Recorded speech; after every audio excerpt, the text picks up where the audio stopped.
On a quiet bank holiday Monday at the end of May 2016, various media outlets began reporting the quite extraordinary news that a member of the UK Parliament had received anywhere between 600 and 5,000 rape threats over a 24-hour period. This video considers how on earth so many people could possibly get away with sending written rape threats to a member of Parliament without so much as a telling off from their social media provider, let alone a criminal conviction. And given that no less than 3 other similar incidents have been reported involving the same MP, I will also attempt to estimate how many rape threats she has been subjected to over the past 3 years via the very public social media platform that is Twitter.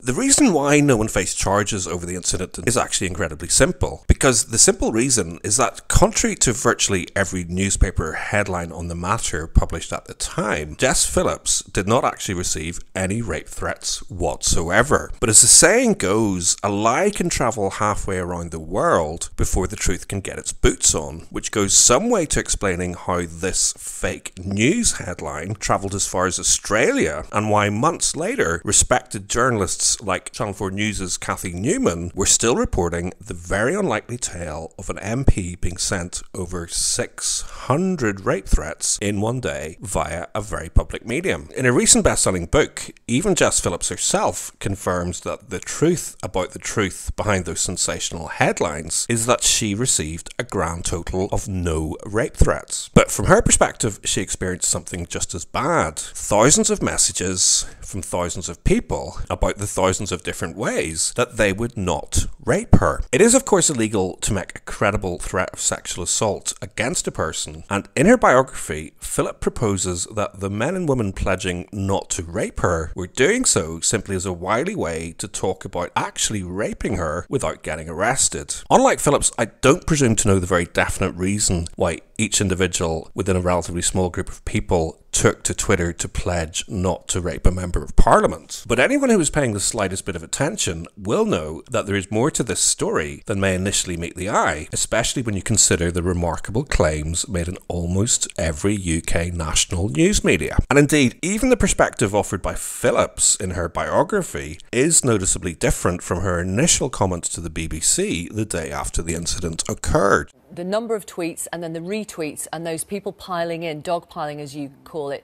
mean there have been something like 5,000 tweets, pretty much referring to raping you or not raping you.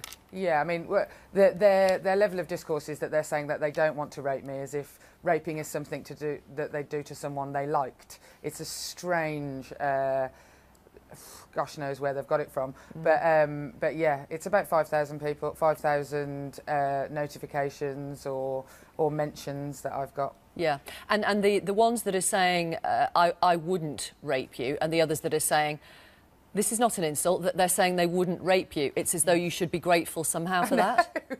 I mean, I don't normally, when I'm walking up and down the street, feel the need to say to people, I'm not going to mug you, I'm not going to hit you, because we're normal human beings. But yeah, it's as if I should be thankful that these people are saying that they're not going to rape me.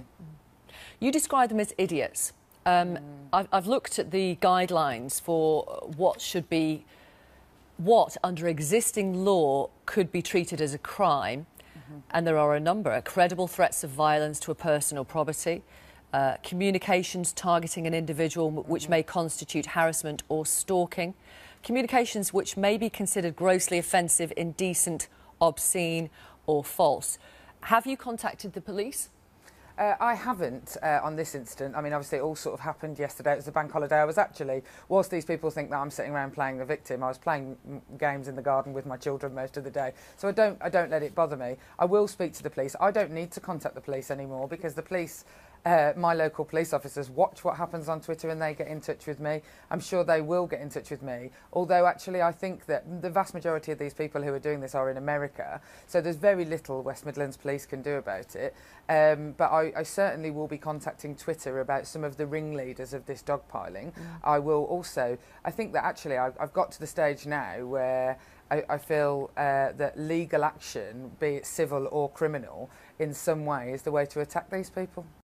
Now, to a certain degree, especially outside of a court, offence is determined by the feelings of the recipient as opposed to the intention of the sender. And based on this yardstick alone, it is certainly reasonable to conclude that Jess Phillips did receive a significant number of tweets that she found to be offensive. That said, in a diverse society, people will have extremely different offence thresholds. And in a democratic society such as the UK, offending someone is not considered to be a crime. Indeed, despite a relatively brief time in public office, Phillips has herself clearly offended a great number of people on a number of occasions, including many of her own constituents. And before she started making headlines about internet abuse, her first brush with infamy occurred when she verbally abused one of her colleagues, who has subsequently been identified as the most verbally abused member of Parliament on Twitter. And anyone reading past the sensational headlines about alleged rape threats will find some clues as to why some have questioned the sincerity and motive behind some of her own language and behaviour. Indeed, Phillips' occasional thoughtful and specific choice of words can be significant and worthy of unpicking. For example, once the initial fuss and media scrutiny had died down, this is how she describes the experience in her best-selling book.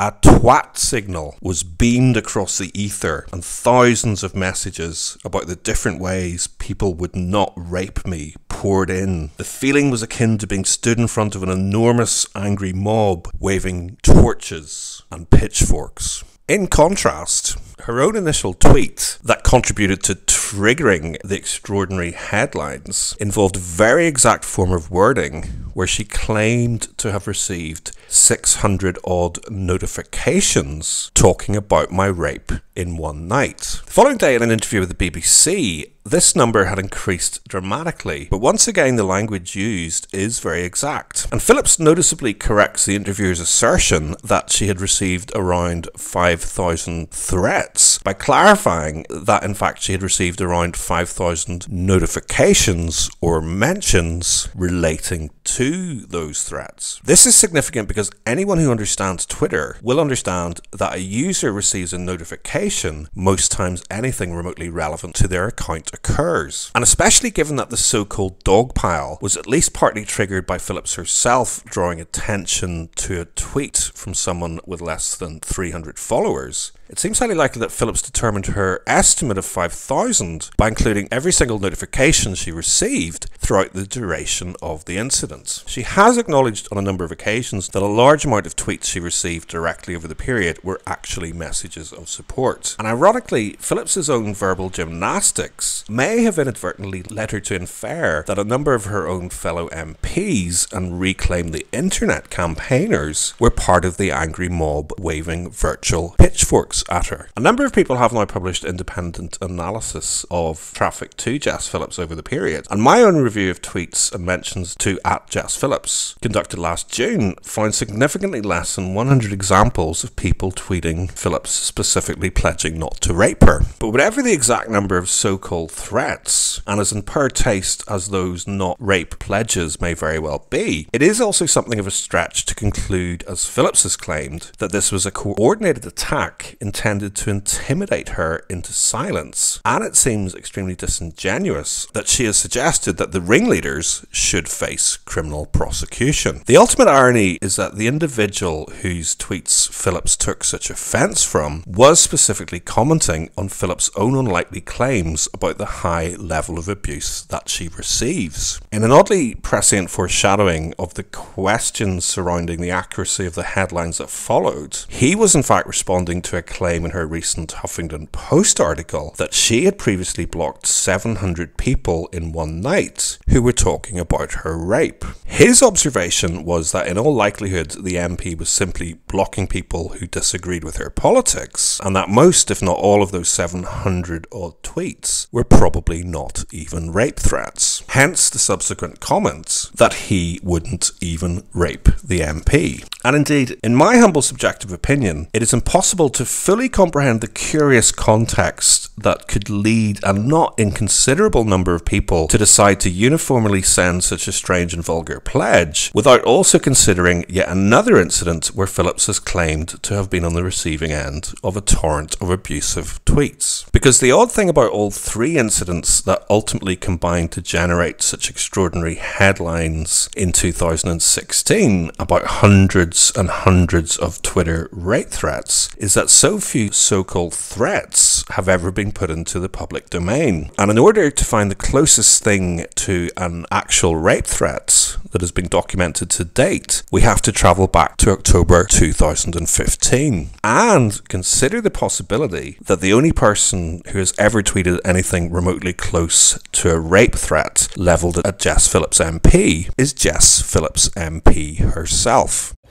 Okay, there's another pretty disturbing story in the papers today. Did you realise that more the prime cause of death among men under the age of 45 is suicide now? I mean, it is just staggering. You know, that report that was out this week also, which said that that young white boys are the ones who are being left behind educationally in terms of getting jobs as they get older. And it just seems a terrible social trend that where they're becoming this minority, often a majority, but who are just let down by every single part of society.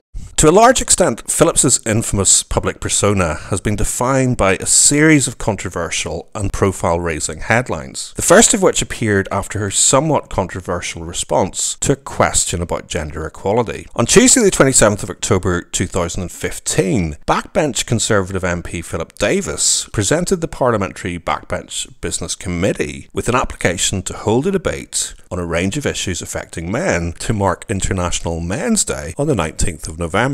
Phillips, who was a member of the committee, couldn't contain her amusement at the proposal, ridiculed the application, flippantly proposing that every day is International Men's Day, and in summary declared that Davis could have his debate once women have equal status within Parliament, which she proposed would be a very long time indeed. 2 days later, the UK coordinator of International Men's Day wrote about it in the Daily Telegraph, criticising Phillips' attitude. He observed that in an age when offending the sensibilities of anti-sexism campaigners can cause Nobel laureates to be sacked, if a male politician had been caught on camera chortling at the suggestion that Parliament should discuss issues such as violence against women, breast cancer screening and eating disorders, he would probably by now be facing a Sniggergate media storm and calls for his immediate resignation. This article led to what Phillips described as a torrent of abuse on Twitter from men's rights activists, and was reported as such by, amongst others, The Guardian, The Independent, The Times, The Huffington Post, Channel 4 News, ITN News, BBC Newsnight, The Express, The Mirror and The Daily Mail. But as a number of independent bloggers subsequently pointed out, anyone following her Twitter feed will have mostly witnessed polite, constructive and contextualised criticism, as well as a significant amount of support for the MP, something which Phillips herself has acknowledged. In my humble subjective opinion, even though Phillips clearly and deliberately conflates a significant amount of criticism into abuse or attacks, her interview with Channel 4 News does seem to offer a reasonably realistic account of what actually happened.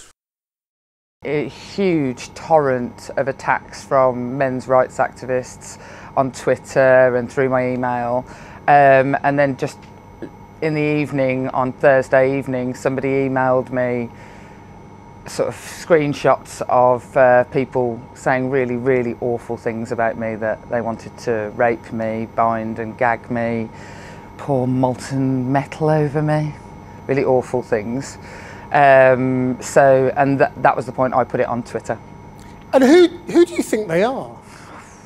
I mean, quite a lot of the stuff from people on Twitter, there will be nothing that the police can do about it because they seem largely to be not from the UK.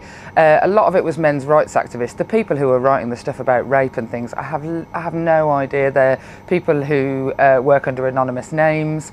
Yeah, what worries me is that these people walk amongst us who could even write this horrific stuff. Well, what do you mean not from the UK? Oh, I've had men's rights activists from America. I had a really lovely man from Germany send me a direct email saying that he hoped I came home to find my children hanging, my sons hanging in my back garden. So there was quite a lot from New Zealand. So it wasn't, you know, it's not confined to the UK. That's the great thing about the World Wide Web.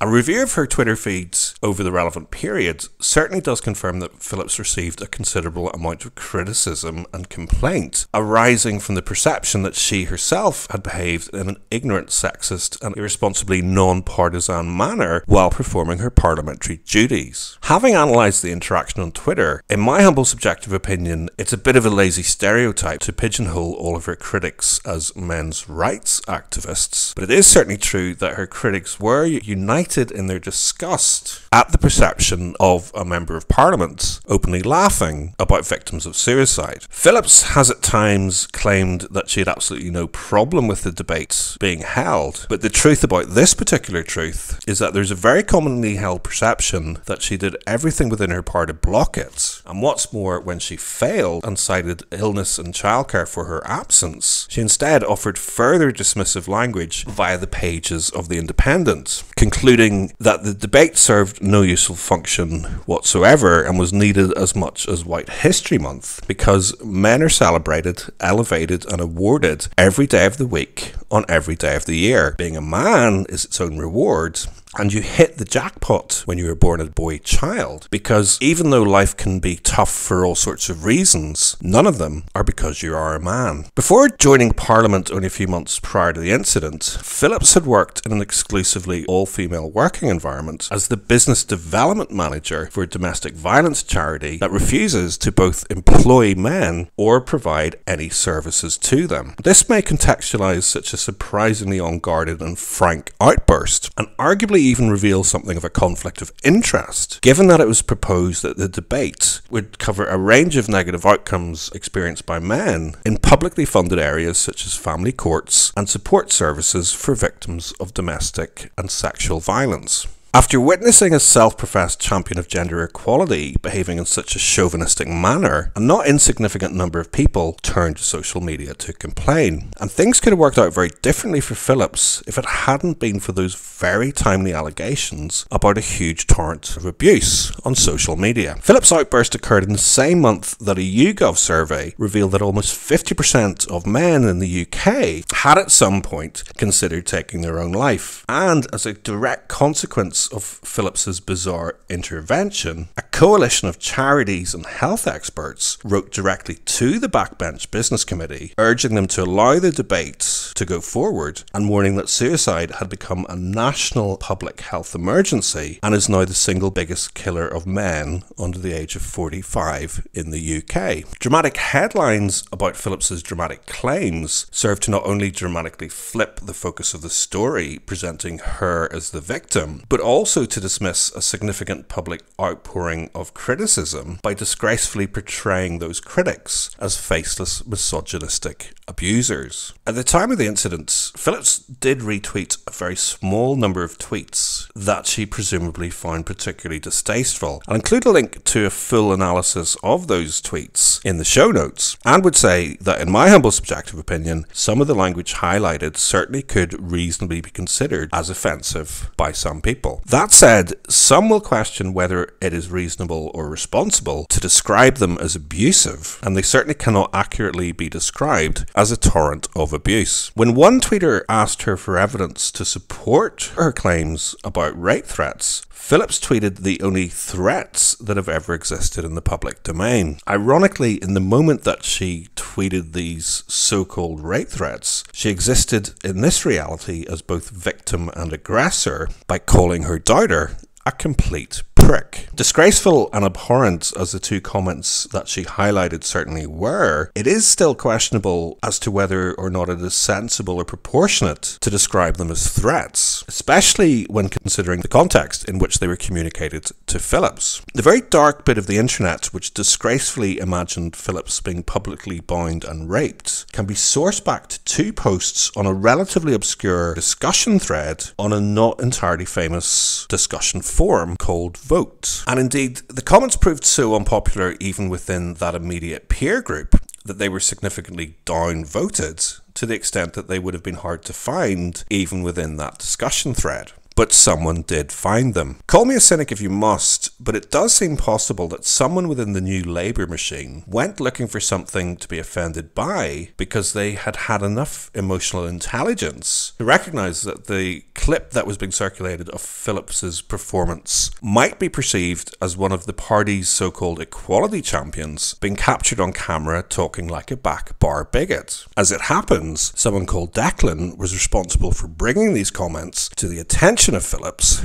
who presumably viewed his message as being in good faith as opposed to a threatening act, because she did not pass his details on to the police. We know this because in her Channel 4 interview, Phillips states that the threats were passed to the West Midlands Police, and the only allegation of harassment that they received in relation to the torrent of abuse related to some emails from someone in Germany who expressed the wish that the MP who tried to shut down a debate about male suicide might one day come home to find her sons hanging in the back garden. It's unclear if the author of these emails was personally affected by the suicide of someone close to them, but nevertheless Phillips has described this message as an explicit death threat towards her children, and West Midlands Police reported that despite a thorough investigation, it had not been possible to trace the person behind the messages. Even some of Phillips's own comments at the time seemed to indicate that the abuse narrative had been somewhat over-egged.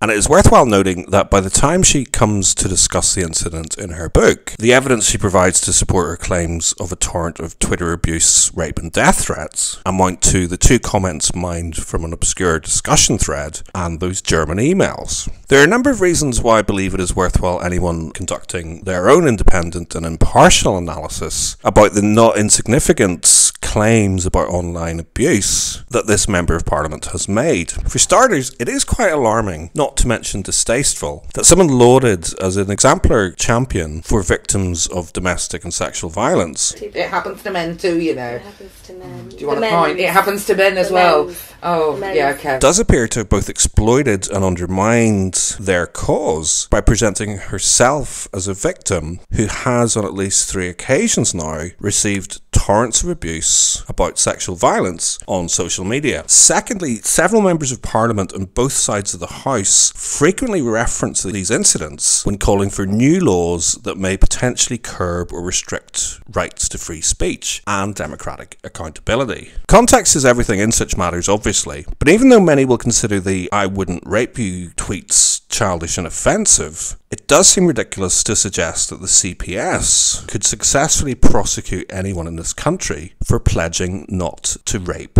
a Member of Parliament. Particularly when you consider the fact that Twitter itself reviewed the incident and concluded that none of their service user rules had been broken, and in the context that their actions were, I believe, clearly intended as a political protest in reaction to Phillips's own extreme views on the matter of censoring and even potentially criminalising people that she doesn't like or agree with politically. In the immediate aftermath of the not rape threats incidents, Phillips called for criminal or civil action against the ringleaders and also claimed that the West Midlands Police monitor her social media accounts closely. So I contacted them and asked them what they made of the incident. Interestingly, their response was a tad ambiguous, stating that they do not monitor individual Twitter accounts, but if an offence has been committed and we are aware or made aware aware of the offence, then like any other crime, we will take action. So it does seem possible that despite loudly discussing the incident with various media outlets, Phillips never got around to talking to her local constabulary about those thousands of rape threats. Predictably, no legal action has been pursued, despite the fact that she acknowledges in her biography that the person she blames for the incident actually lives in Swindon. In reality, he is actually a well-known full-time YouTube content creator who runs a channel called Sargon of Akkad, which is devoted to dismantling ideological nonsense. He has over 500,000 subscribers on YouTube alone. To put this in context, approximately 692,000 more people subscribed to his channel than voted for Phillips in the last general election. He is a champion of free speech whose channel is funded entirely by his followers. And if I had to recommend just one of his videos, it would be his illuminating interview with a veteran human rights activist and founder of the first ever women's refuge for victims of domestic and sexual violence. I'll include a link to that in the show notes. In an interview he gave to the Times about the incidents, he described Phillips's reaction as ridiculous. Certainly, it does seem ridiculous that she should seek to portray people like him as criminals, but with breathtaking proportions of irony, and in the very same week where she rushed to a BBC television studio to announce her disgust that thousands of people were not prepared to rape her, she was also paid to appear on a BBC comedy panel show, during which she explained that she had recently found herself in a situation where she had to waste valuable police time convincing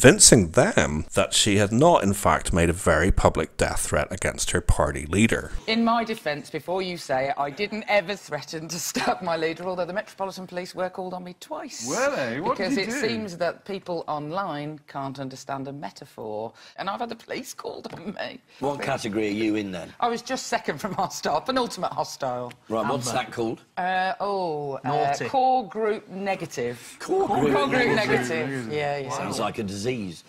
I actually was saying something quite nice about my leader. I was saying I won't plot behind his back. I'll tell him to his face. I don't normally, when I'm walking up and down the street, feel the need to say to people, I'm not going to mug you, I'm not going to stab my leader, I'm not going to hit you, because we're normal human beings. But yeah, it's as if I should be thankful that these people are saying that they're not going to rape me. Jess Phillips does, of course, have to take responsibility for the words that she uses, and the hypocritical and dangerously disingenuous way she sometimes appears to interpret the words of others. But in my humble subjective opinion, Phillips does appear largely to be something of a useful idiot for more calculated and powerful players who share a vested interest in both regulating the internet and creating a chilling climate where ideological opponents can be conveniently silenced by the whimsical and inconsistently targeted thunderbolt of false outrage. How else can you explain yet another series of outrageous headlines, this time in August 2017, which, unless you were paying very exact attention, might not unreasonably have left you with the impression that Jess Phillips MP had been subjected to yet another torrent of Twitter rape threats, and presumably having by now blocked all the men's rights activists and libertarian YouTubers. This time the culprits had been identified as being exclusively drawn from the ranks of Phillips's current bogeyman of choice, Jeremy Corbyn supporting brocialists. Now, much of our fourth estate may very well have been reduced to cutting and pasting someone else's press releases by now. But if once is an accident and twice is clumsiness, how else would you explain a third round of grossly misleading moral panic headlines, this time relatively out of the blue, and simply clumsily reimagining the already poorly documented incident that happens over a year ago? Ironically, Phillips's prime position as the poster victim of internet abuse has recently been gazumped by none other than the very MP that she verbally abused at the start of her career. And I can't help but thinking that once Jess Phillips has outlived her usefulness, she will ultimately find herself being thrown to the very judgmental wolves at our door that she has significantly helped to corral and create. Can't you see it too? There's an elephant in the room.